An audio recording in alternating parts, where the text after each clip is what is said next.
So do you feel then that it appears as though there's a period in that transition, in trying to move into a second-tier organization, there's this chaotic episode that goes on for X amount of time? Because one of the things that I was wondering about today, and it has been ruminated on, in fact, I brought up with Alex Gray in our dialogue last week, is what appears to me to be the absence of balance.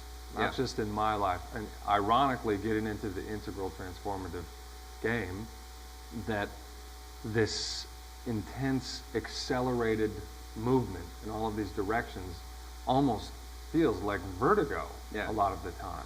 And in the last 6 months to a year, I've been wondering, well, how do I reconcile, for instance, this is what I asked Alex, the way that I used to operate, which was going so deep in this one line, whether it was contemplative or creative or whatever, and that was where the spring of music and artwork and all of that stuff would come from. And I feel like when I got into a more balanced and integral approach to the work and the mystery, that almost evaporated in a way that recently I was like, wow, can I even do that anymore? You know, am I going back? Did that well fill up or close over? So it seems as though you're saying that there's a natural course in, for instance, moving into a second-tier organization, or perhaps in an individual life as well. When I asked Alex this, he said, I don't know. I don't know how to do that. In fact, sometimes I freak out, I stop doing everything, and I just go and paint for 2 weeks.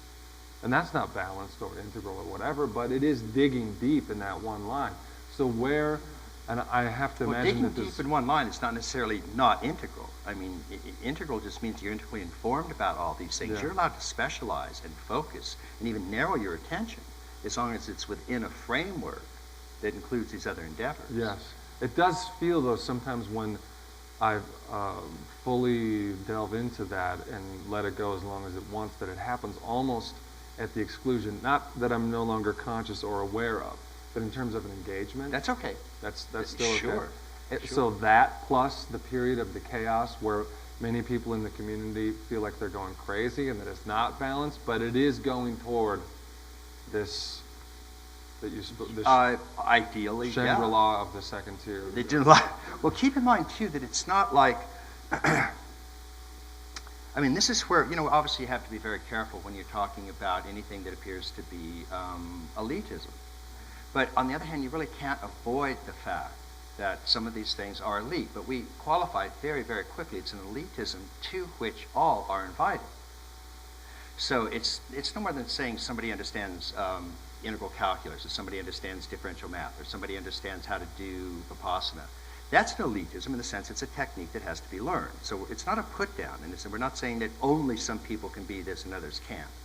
But anytime you're engaged in an elite activity, whether that's an elite Olympic trial, whether you're an athlete, a concert pianist, any time you're trying to bring excellence into any endeavor, then of course you have to bear down. Of course you have to put a lot of effort, a lot of attention, a lot of work, and a lot of energy into it. When that happens, obviously, it's a different kind of rules come into play.